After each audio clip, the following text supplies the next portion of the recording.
नमस्ते। अब हम unit 1 a letter to God के सेकंड पार्ट की रीडिंग स्टार्ट करेंगे। It's really getting bad now, exclaimed the man. I hope it passes quickly.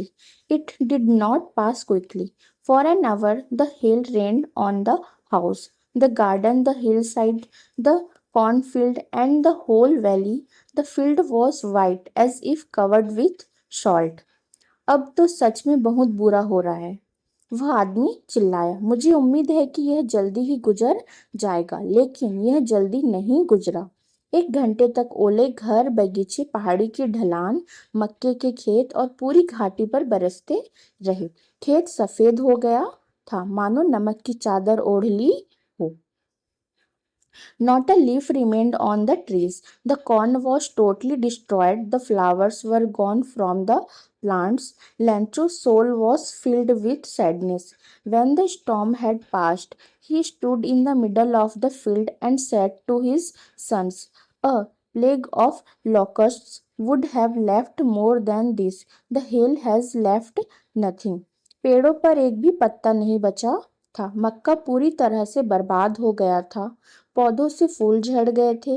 Lencho का दिल उदासी से भर गया। जब तूफान थम गया तो वह खेत के बीच में खड़ा हुआ और अपने बेटों से कहा, टिड्डियों का झुंड भी इससे ज्यादा कुछ तो छोड़ ही जाता, ओलों ने तो कुछ भी नहीं छोड़ा। This year we will have no corn. That night was a sorrowful one. All our work for nothing. There's no one who can help us. We will all go hungry this year. इस साल हमें कोई मक्का नहीं मिलेगा। वह रात बहुत दुख भरी थी। हमारी सारी मेहनत बेकार गई। कोई ऐसा नहीं है जो हमारी मदद कर सके। इस साल हम सब भूखे रहेंगे। But in the hearts of all who lived in that solitary house in the middle of the valley, there was a single hope, help from God. लेकिन उस घाटी के बीच में बने अकेले घर में रहने वाले सभी लोगों के दिलों में बस एक ही उम्मीद थी, भगवान से मदद। Don't be so upset, even though this seems like a total loss. Remember, no one dies of hunger. इतने परेशान मत हो, भले ही यह सब कुछ पूरी तरह से बर्बाद लग रहा हो। याद रखो, कोई भी भूख से नहीं मरता। That's what they say. No one dies of hunger. लोग यही कहते हैं, कोई भी भूख से नहीं मरता। Although the night Lancho thought only of his one hope, the help of God, whose eyes, as he had been instructed, see everything, even what is deep in one's conscience. Lancho was an ox of a man, working like an animal in the fields, but still he knew how to write. The following Sunday at daybreak, he began to write a letter which he himself would carry to town and place in the mail. It was nothing less than a letter to God. पूरी रात लैंचो बस अपनी एक ही उम्मीद के बारे में सोचता रहा, भगवान की मदद, जिनकी आंखें, जैसा कि उसे सिखाया गया था, सब कुछ देखती हैं, यहाँ तक कि किसी के मन की गहराइयों में छिपी बातें भी। लैंचो एक बैल जैसा मेहनती आदमी था। वह खेतों में जानवरों की तरह जी तोड़ मेहनत करता था, फिर भी उसे लिखना आता था। अगले रविवार को सुबह होते ही उसने एक चिट्ठी लिखना शुरू किया, जिसे वह खुद शहर ले जाकर डाक में डालेगा। यह चिट्ठी भगवान को लिखी गई चिट्ठी से कम नहीं थी। God, he wrote, if you don't help me, my family and I will go hungry this year. I need 100 pesos in order to sow my field again and to live until the crop comes because of the hailstorm. हे भगवान, उसने लिखा, अगर आपने मेरी मदद नहीं की तो इस साल मेरा परिवार और मैं भूखे रह जाएंगे। मुझे 100 पैसों की ज़रूरत है ताकि मैं अपने खेत में दोबारा बुवाई कर सकूं और अगली फसल आने तक गुजारा कर सकूं, क्योंकि ओलों के तूफान ने सब कुछ बर्बाद कर दिया है।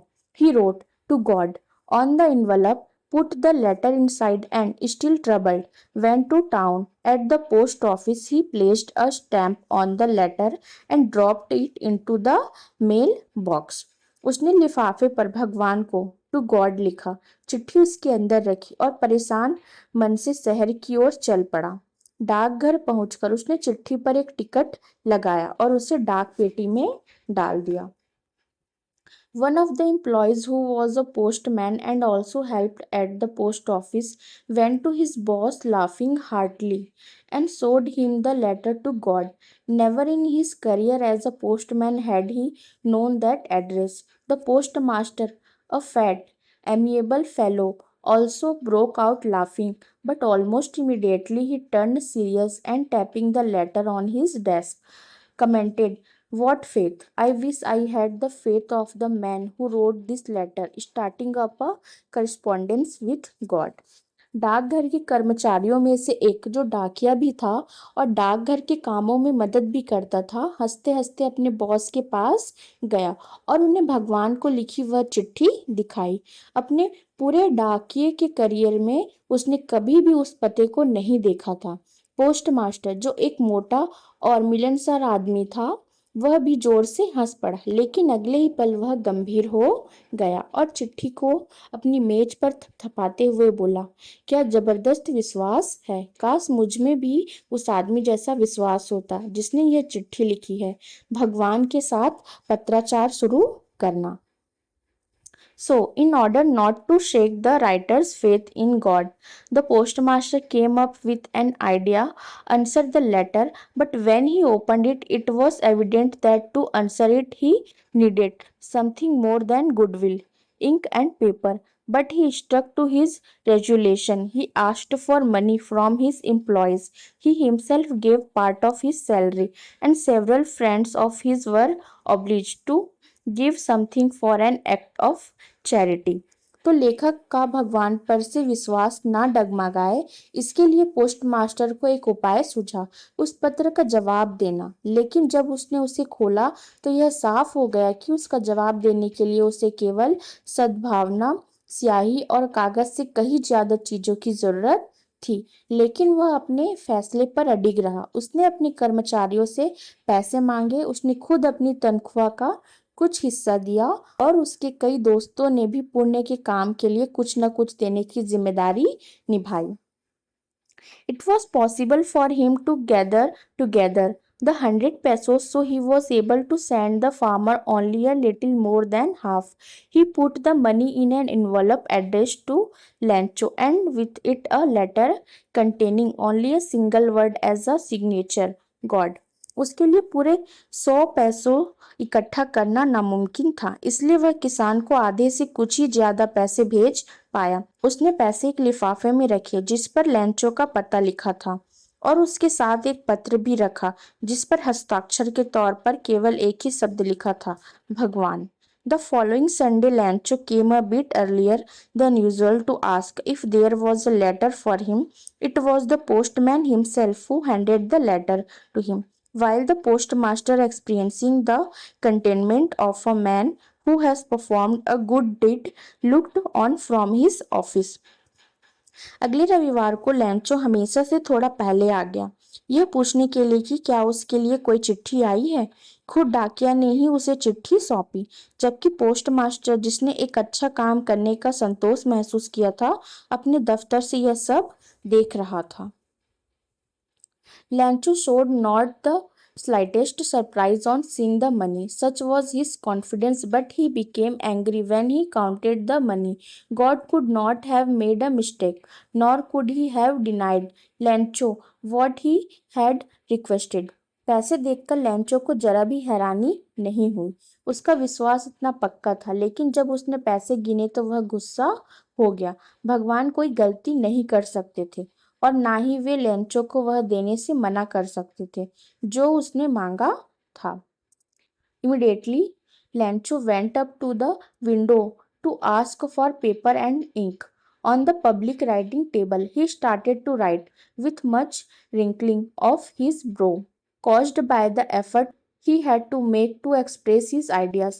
When he finished, he went to the window to buy a stamp which he licked and then affixed to the envelope with a blow of his fist. The moment the letter fell into the mailbox, the postmaster went to open it. It said, God, of the money that I asked for, only 70 pesos reached me. Send me the rest since I need it very much, but don't send it to me through the mail because the post office employees are a bunch of crooks. Lancho. तुरंत ही लैंचो खिड़की पर गया और कागज तथा स्याही मांगी। आम लोगों के लिखने वाली मेज पर बैठकर उसने लिखना शुरू किया। लिखते समय उसकी बाहों पर बल पड़ रहे थे क्योंकि अपने विचारों को व्यक्त करने में उसे काफी जोर लगाना पड़ रहा था। जब उसने लिखना खत्म कर लिया तो वह खिड़की पर गया और एक टिकट खरीदा जिसे उसने चाटा और फिर अपनी मुट्ठी से जोर से मारकर लिफाफे पर चिपका दिया। जिस पल वह चिट्ठी मेल बॉक्स में गिरी, पोस्टमास्टर उसे खोलने के लिए चला गया। उसमें लिखा था, हे भगवान, मैंने जितने पैसे मांगे थे उनमें से सिर्फ 70 पैसों ही मुझ तक पहुंचे हैं। बाकी पैसे भी मुझे भेज दीजिए क्योंकि मुझे उनकी बहुत ज़रूरत है। लेकिन इस बार पैसे डाक से मत भेजिएगा क्योंकि डाकघर के कर्मचारी तो ठगों का एक टोला है। लैंचो। GL फ्लुएंटिस। ओके।